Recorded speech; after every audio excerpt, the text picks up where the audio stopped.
today. I told you I paid for that. Sir, relax. This is ridiculous. What do you need the receipt for? On an all-new Dr. Phil. We were falsely accused of stealing. Racial profiling. Pulled over for having done nothing wrong. White privilege. I could drive a nice car through a neighborhood and not get stopped. You can't. Microaggression. That's probably one of the most disrespectful statements I've heard in a long time. And more.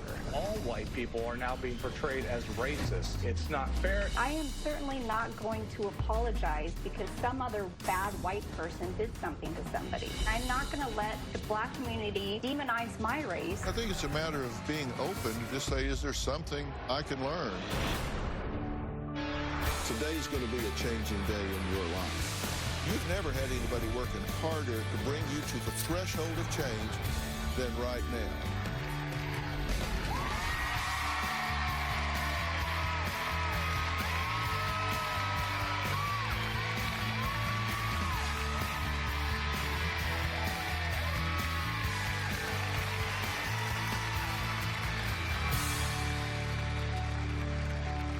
There's no denying it. Our nation is in the middle of a political, cultural, and racial divide, and it's not theoretical.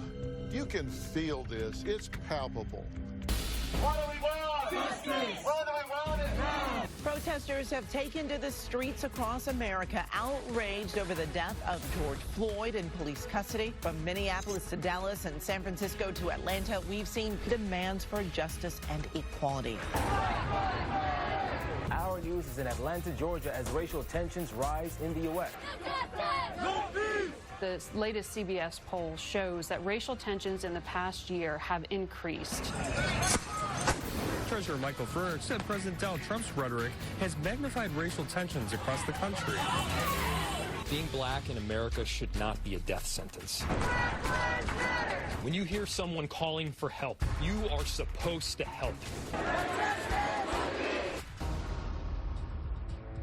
The killings of George Floyd, Breonna Taylor, and Ahmaud Arbery were tipping points that caused many white Americans to consider tough questions about race that really have not been considered before. It has been reported that Google searches for the question, "Am I racist?" have spiked in recent months to an all-time high. So we're going to talk about it today. The idea is to have difficult but respectful dialogue as a way for us all to not only look within ourselves, but also jumpstart the conversation with our family and friends. Now, I'm challenging us all to take a closer look at how we interact and treat black people as a group who have undeniably helped to build this nation from the ground up. It is no longer okay to sit on the sidelines and be neutral. But the good thing is there are many white people out there who want to understand and learn. Now, I want to be clear. This isn't a platform to put people on the defensive, but to show them where they may be looking through the wrong lens and how they might be able to help our society by being more aware. And let me be very clear about two important points, important to me. First, I don't talk politics on this show, and today is no exception. I talk about important psychological issues, social issues, and family issues. Second, I'm not here today to make anyone feel guilty about anything. I want us to have an open, intelligent, respectful discussion. And I predict no matter where you start in thinking and values, you're going to feel better at the end of today's discussion. But first, I have gathered a group of people willing to have this discussion comprised of white Americans who say they're not racist and black Americans who say they live with racism, implicit bias, and microaggressions on a daily basis due to the color of their skin. Now, my first guests are a black couple who say an encounter with a store manager went wrong and they suspect it had to do with their skin color.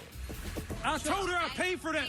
A black family says they were followed out of a Nike store in Santa Monica by a manager accusing them of stealing a basketball, but they say they paid for it. I told you I paid for that. Sir, relax. Last summer, my family was racially profiled at a Nike store. Joel was buying our son Samuel his first basketball. We left the store, and I heard a commotion. A white woman was approaching my husband, being all aggressive and in his face. Told you we bought it. What do you need the receipt for? Because we didn't have our basketball receipt. What are you talking about? When I saw this woman, I thought to myself, what the hell is this white woman approaching this black man on the street? What does it say on there? Anytime a white woman gets into a conflict with a black man in public, it's not a good situation. Then she flagged down police officers. My reaction was, what is going on? I have no clue what's going on. You guys want to tell me what's going on? Yeah. They walked up to him and said, give her that stolen ball. Joel rolled the ball across the street and threw the receipt. After showing the receipt, the officers gave us the basketball back. So now you come refund his money, and I want an apology. This is ridiculous. And it's profiling. I told her I wanted to return that ball and that I wanted to speak with her manager immediately. Come to find out, the white woman was the manager. I posted that video, and there was about 500,000 views the next day. You knew better. I told you I paid for that. Back up, babe. I was worried my husband would get tased or shot by these officers. I feel embarrassed. This situation is something that I went to therapy over. What that woman did to us could have ruined my reputation and harmed my career. I work with 99% white people across my career, and none of them ever had this happen to them. Growing up, I remember being called the N-word, and I was abused. I don't want that for my son. Well, thank y'all for being here. Does this woman follow you out of the store immediately? I mean, we're seeing her here. How far out of the store are you right here? About a block. About a block. Okay. Were you surprised? I was Did you see her coming? Surprised, confused. I mean, yeah. All the above. So let me answer your question. It's hard to relive the moment, right? But to answer your question, did she follow us out immediately? She was lockstep, followed us right out of the door. And she started kind of aggressively coming towards Joel, saying something loudly to him, and distracted him from walking with our son. And our son was walking, you know, without either one of us very close in the middle of the intersection. And it's not 10 feet from the store door, front door, to the intersection. So it was dangerous. It put us in physical harm. I mean, it was sudden. And that's why I had to, I didn't realize what was going on, so I had to put my son down, and he actually started taking off while, you know, this lady is throwing out lies saying I took a ball. When the police got there, what was the attitude that you got from them? They did a horrible job at serving and protecting us. You know, when the police officers came on scene, they pretty much, in their mind, already knew that we stole the ball. They didn't come to us asking us how our evening was. They pretty much acted out of hate because of the lie that she told that we stole the ball. When they approached, they didn't even say, you know, excuse me, sir, can I see that item? We need to ask you a question. They approached my husband and they said, give her the stolen ball. In effect, they were stealing our property. Wow. She sicked those officers on us and told them that we stole a ball that we couldn't have stole because obviously I didn't steal it because I had a receipt for the ball. I feel like just lying to a police officer, you know, could have got us killed. That's true. You were actually sponsored by Nike for a long time, right? Yeah, I represented Team USA. I told my wife not to film this. I want to apologize to my wife. And later... This is the reason why we're in this situation in America, because people don't think Black Lives Matter. I do think Black Lives Let me matter. finish. I never interrupted you. We just told you we bought it. What do you need the receipt for? After the racial incident at the Nike store, there was no real response or change, and we're now suing Nike. We don't feel like our voices were being heard. Come to the table, talk to us, Hear us out. Let us know that you are with people of color. Help us change what's going on. This should never have gotten this far. This is embarrassing to have to be suing a company that you thought you loved. You were actually sponsored by Nike for a long time, right? Yeah, I represented Team USA in the 2008 World Championships. So right. Nike was our main sponsor. You will see me in a uniform with a Nike check, yeah. Which was my favorite, brand growing up. I wanted to be like Michael Jordan. That ball was really significant to me because that paid my way through college. Well, Nike responded to this. On the 19th of July, they issued this apology. We are taking the recent situation at our Santa Monica store very seriously, and we're currently investigating the facts. We have reached out to the family to express our deepest apologies, and we will continue to work with our teams to ensure we deliver on our expectations for consumer experiences. They've made billions of dollars off of the backs of people that look like me, right? Billions. So what is your expectations? What are you planning to do to change the infrastructure of your company so people like me can feel safe? Read that police report. She told the police officer the guy in the pink sweater stole the ball. How can I steal something and not pay for it at the same time? And imagine, I told my wife not to film this because I knew that I will be on Dr. Phil one day. You know what I mean? And the sad thing about it is I was mad at her in a moment, but this is the only thing that is exonerating us. And I want to apologize to my wife openly in front of the public, the world, whatever, and tell her I'm sorry for telling her don't film that because I was so embarrassed. And now I refuse to be embarrassed, to fight for my freedom, my justice for all, for a country that I represented, a country that I won a gold medal for. I refuse to sit dormant and not fight for people like George Floyd that can't talk. That could have easily happened to us. I have a son, he has a daughter. I'm here to tell my story, right? The story of truth, the story of being discriminated against, the story of being hated for nothing. And the thing, Dr. Phil, that really hurts, as a black man, I'm 37 years young. I've been called the N-word. I can't even count how many times. I don't care about myself. When I look at my son and say, wow, this, not even 2 years old, he has to deal with this, right? My son has to deal with this. So I was like, no, I refuse not to fight. I refuse not to fight. I refuse not to ask a company like Nike to stand with me, just like how you stand with me when we won the gold medal for you. Yeah. I refuse not to just sit back and be a coward and not defend my freedom and justice, because this is America, right? This is America. My grandfather fought for the country, and couldn't even get a sandwich. He didn't get his freedom and justice for all. He had to go to the bat. And today, after winning a gold medal for this country, guess what? I went to the Nike store, right? I can't even go with my family and be treated right. I'm falsely accused. This ain't something, we're on here because we were falsely accused. Yeah. I didn't steal nothing. Why are you following us? Why can I live in peace? Why do I have to step outside and be looked at as an angry black man that was doing everything that I can do? I didn't want this. What do we look like going and stealing a $12 ball? We definitely don't look like it to us. It wasn't the content of our character. My wife, like I said, I apologize to her. Thank you. You're welcome. I mean, good wives do what they know is right and not what their husbands tell them. You're not a good wife. You're a great wife. No argument here. All right. We're going to take a break. We're going to meet a man who claims the Black Lives Matter movement is not a movement for change, but a war against white people. We'll also meet a leading race relations expert who says that racial microaggressions feel like death by a million paper cuts. We'll talk to those folks when we come back.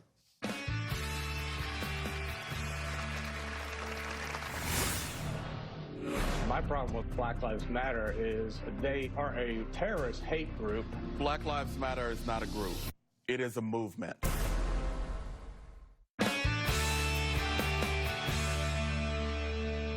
Well, today I'm talking to guests, black and white, who have strong experiences and beliefs about racism. In particular, I'm asking white people to take a minute to really look within themselves to see how they might be able to help our society by being more aware of microaggressions and implicit bias. Now, joining me now are Dr. Sean Harper, professor and racial equality expert at the University of Southern California. He says racial microaggressions are like death by a million paper cuts to a person of color. Also joining me live from Laurel, Mississippi via Ionico is Jim Segalski, a journalist who caused a stir earlier this year when he branded the Black Lives Matter movement, quote, the war against white people. And Dr. Harper, let's talk microaggressions so people know what we're talking about. Microaggression is a small act or remark that makes someone feel insulted or treated badly because of their race, sex, etc., even though the insult, etc., may not have been intended, and that can combine with other similar acts or remarks over time to cause emotional harm. So it's not a big, gross, overt act. And I think what happened here was beyond microaggression. But, absolutely. And then implicit bias. Implicit bias refers to the attitudes or stereotypes that affect our understanding, actions, and decisions in an unconscious manner.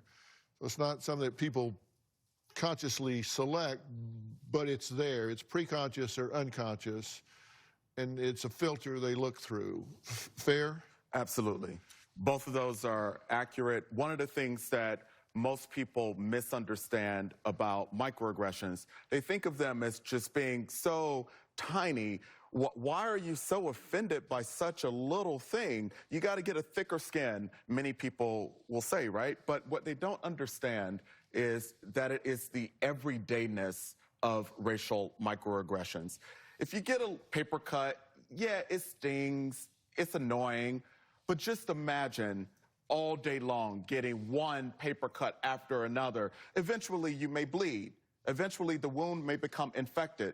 That's how racial microaggressions are experienced by Black Americans and other people of color. Driving while Black is another.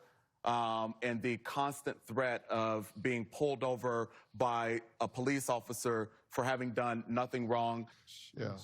And here's a video that depicts the adverse impact that microaggressions have on Black people. Now, this role play scenario is from Dr. Daryl Wing Sue, professor of psychology and education at Teachers College, Columbia University. Take a quick look.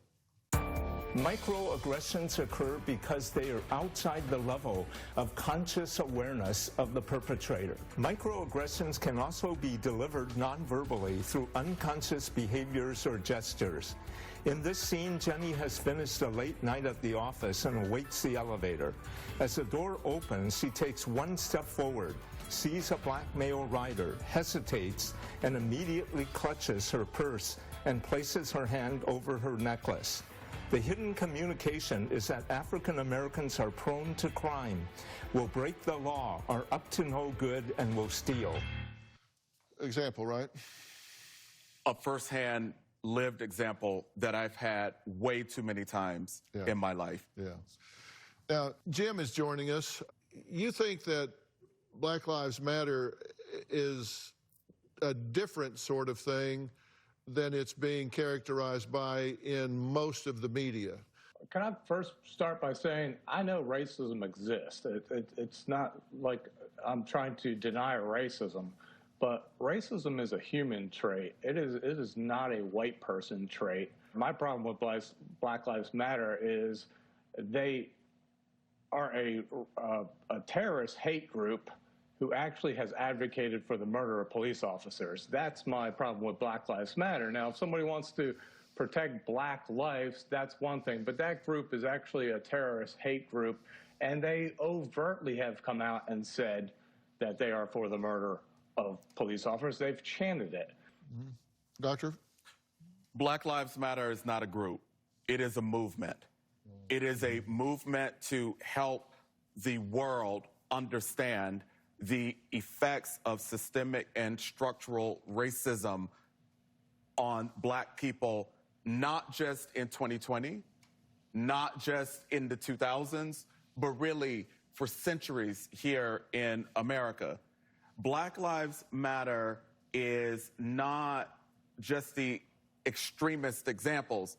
You know, it would be unfair and, you know, frankly dishonest of me to only pull extremist examples of white people doing very bad things to people of color here in America. Therefore, it is incredibly, I think, dishonest and just disrespectful to reduce Black Lives Matter to, you know, a handful of incidents of people who, you know, may in fact be, behaving in, you know, violent or inappropriate ways. But the movement is so much bigger than that. It's not a terrorist organization. Black Lives Matter's leaders have chanted, pigs in a blanket, fry them like bacon. Black lives absolutely matter. It's the group that's the problem. The fact that white people, all white people, are now being portrayed as racists is a big problem in my book. It's not fair. That's a racist generalization to begin with. If you think all white people are racist, you are in fact the racist. Black Lives Matter is very much like the KKK because they advocate hate and they advocate violence against people. That is a really bad comparison. I think it is absolutely absurd, and I think you can cherry pick certain statements from individuals and try to paint an entire movement with it, and that is simply not the case. We have to take a break. We're going to meet a black woman who says she was interrogated by the police on suspicion of trespassing in a hotel. She has something to say to her accuser next.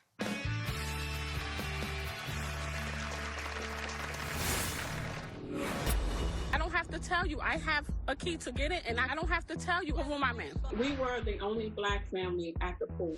She said, I'm tired of you people coming here using the pool. My son is only 11 years old. She thought the cops was going to shoot me.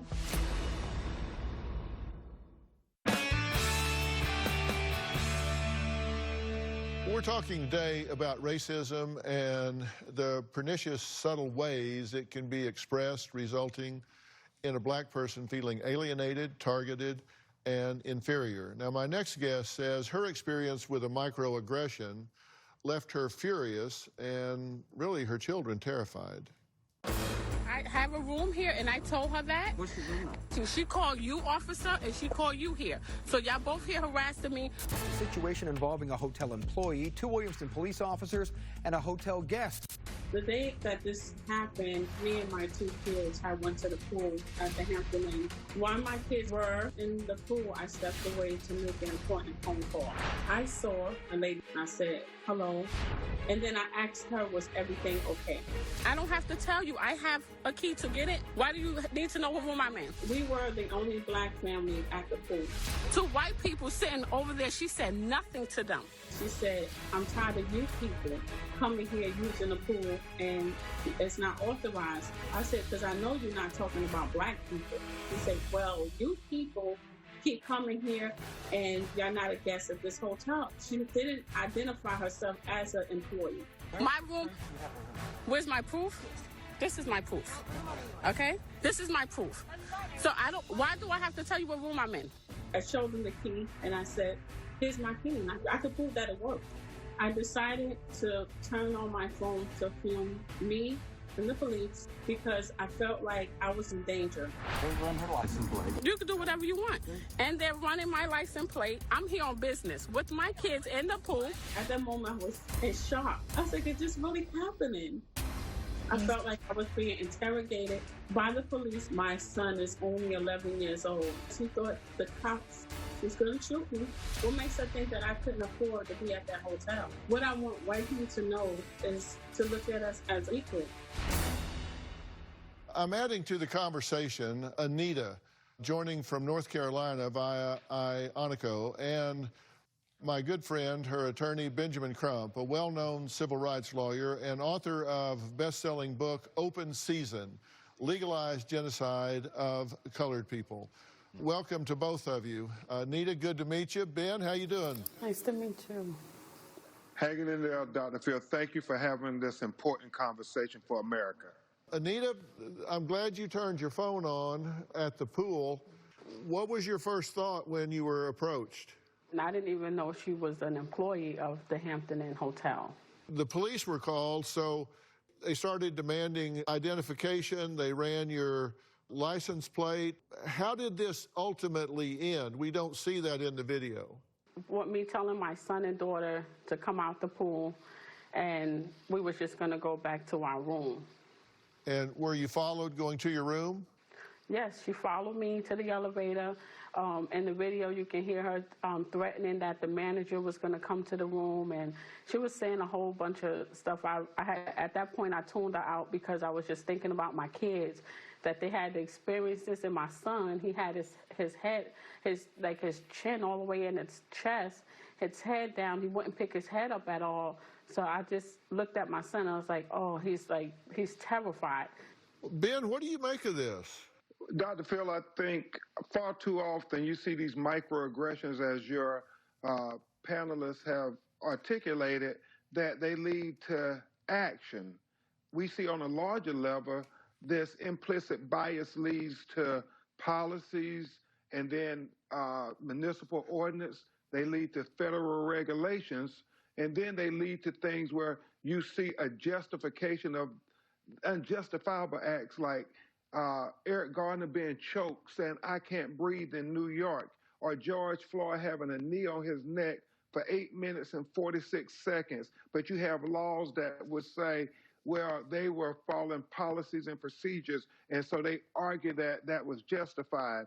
That's what we're fighting against. So what happens with this hotel that changes this policy? What will have to happen?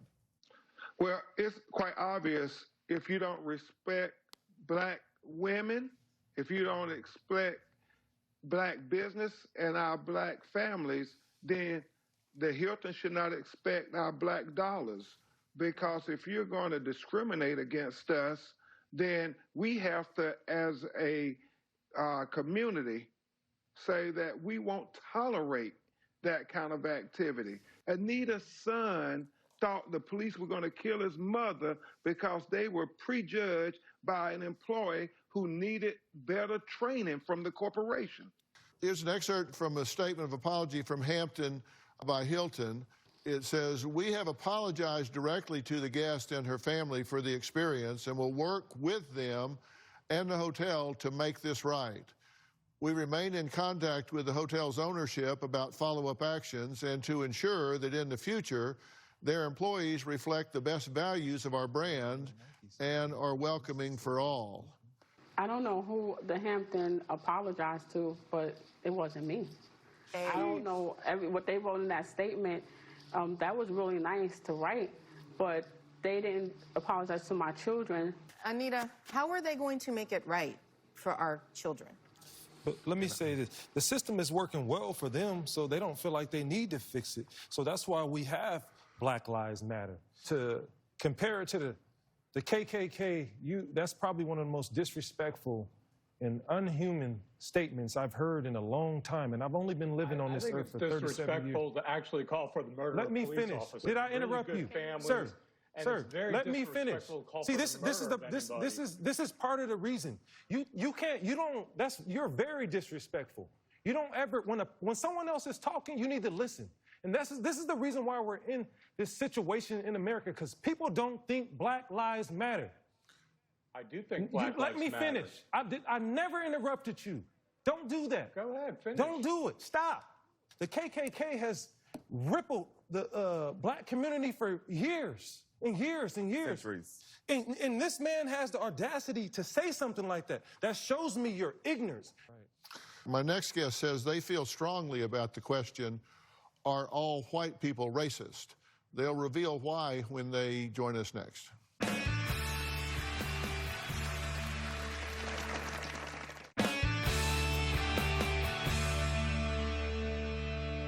I'm talking today about systemic racism and how this informs the experience of the average black and white American. Joining me in studio is Sydney from Los Angeles. She says she's a white ally who is sick and tired of seeing black people murdered for merely existing. And Katie joins us from Texas. She says she's a Republican YouTuber and founder of political and comedy website The Good Patriot. She went viral last month when she posted a video entitled, "Why We Should Never Apologize for Our Race." Hi, America. I'm Good Patriot, and I'm a racist piece of trash. I'm so racist that I don't even know how racist I am, or at least that's what I've been told. So to destroy racism, which apparently only exists against black people, I'm gonna have to do a few things. Number 1, put a black box on my social media pages. This will ensure that I start working off my penance for being born white. And number 2, I need to validate the existence of black people by saying the magic words, Black Lives Matter. There you go. Racism has been annihilated. Have you ever heard of the Barbary slave trade? That's the one where for hundreds of years, millions of white Europeans were kidnapped and enslaved in North Africa. Kind of weird that we never hear talk about that example of slavery, right? Okay, interesting point of view. Sydney, thank you for being here. Thank you for having me. You've been listening to everything we've been talking about so far. What did you want to add? I just want to apologize to all of you for the injustices and blatant bias discriminations that you've faced. I don't understand, and I never will, but I do understand that my life, being the way I am, being the color I am, from the family I come from, will never be hard in the same ways as your life will always be hard if we don't start to actually address and sit down and have these uncomfortable conversations with the people closest to us and the ones that we don't want to have the conversations with. I believe that each white person has to take accountability and acknowledge the fact that racism is part of our cultural past. Katie, what did you want to say? Hi, Dr. Phil. Well, I'm here just to represent the people that are sick and tired of being called racist when we're not racist. My skin is not a shield against hardship. It's just an absence of melanin. And I made the video I did because I was frustrated, because I was sick and tired of having people tell me that not only was I outwardly racist, which I'm not, but I was also subconsciously racist. And I am very sorry for each individual situation where a person of color or a white person was discriminated against. It's wrong, and I condemn it. But I am not responsible for that, and they don't represent all people. And bad things happen to all races. Let's talk about that for a minute.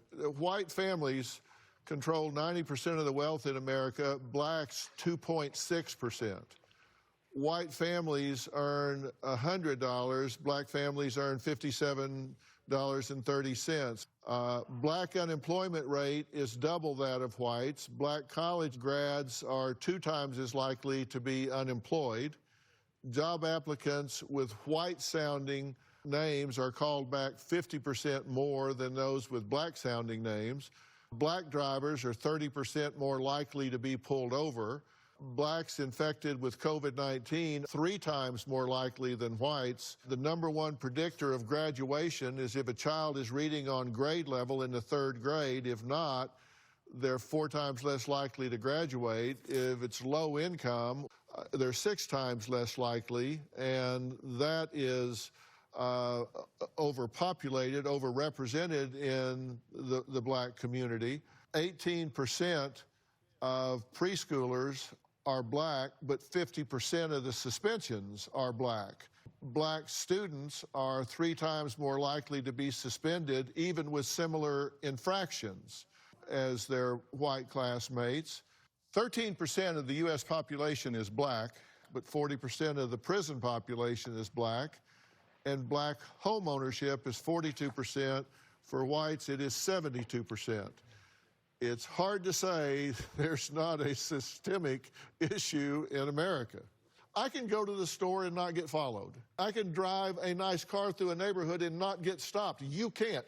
When I do get stopped, it's not the 5 most dangerous minutes of my life, and it might be yours. That's right. Next, a white woman who believes that white people should acknowledge their privilege and take action.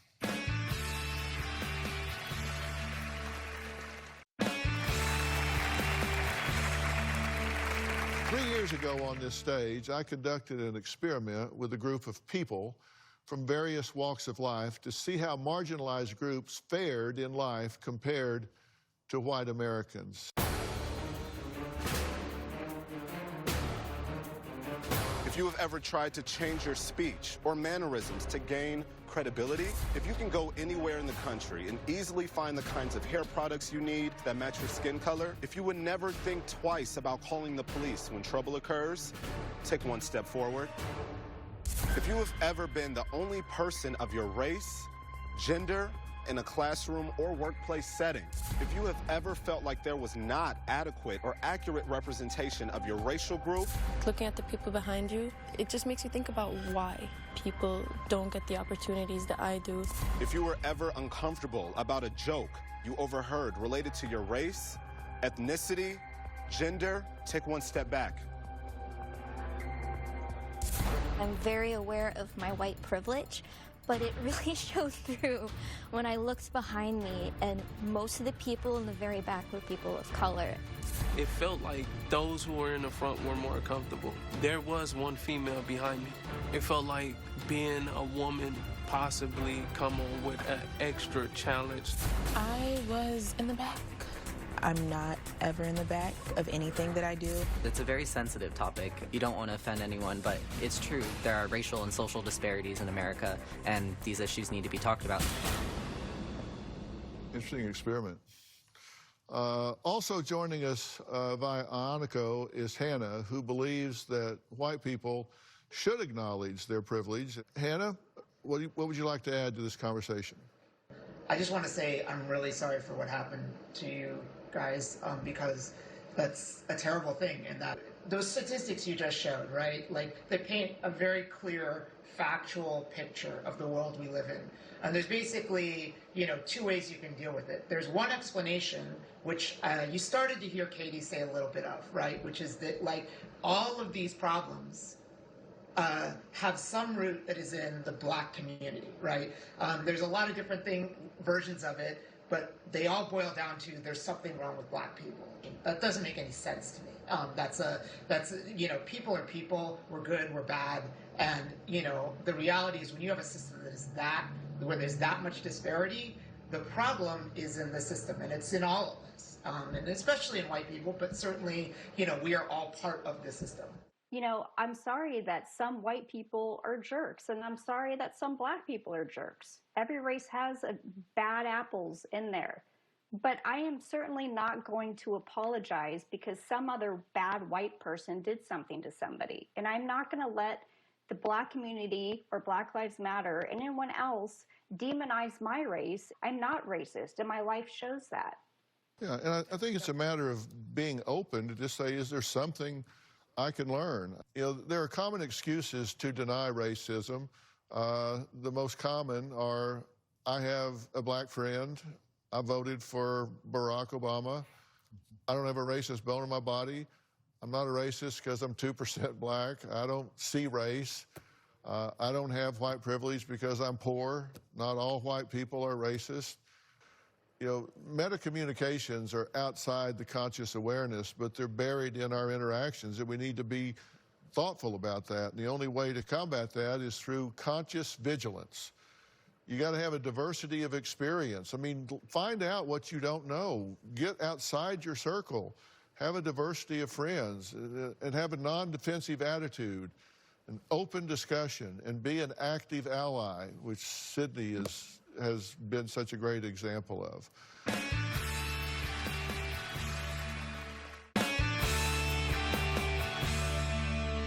I want to thank all of my guests today, including Dr. Sean Harper, USC professor for racial equity. Thank you so much for being here. For more information about today's show, log on to drphil.com. You can follow me on Facebook, Twitter, Instagram, TikTok, and don't forget to subscribe to Robin's podcast, I've Got a Secret. We will see you next time. Thanks so much.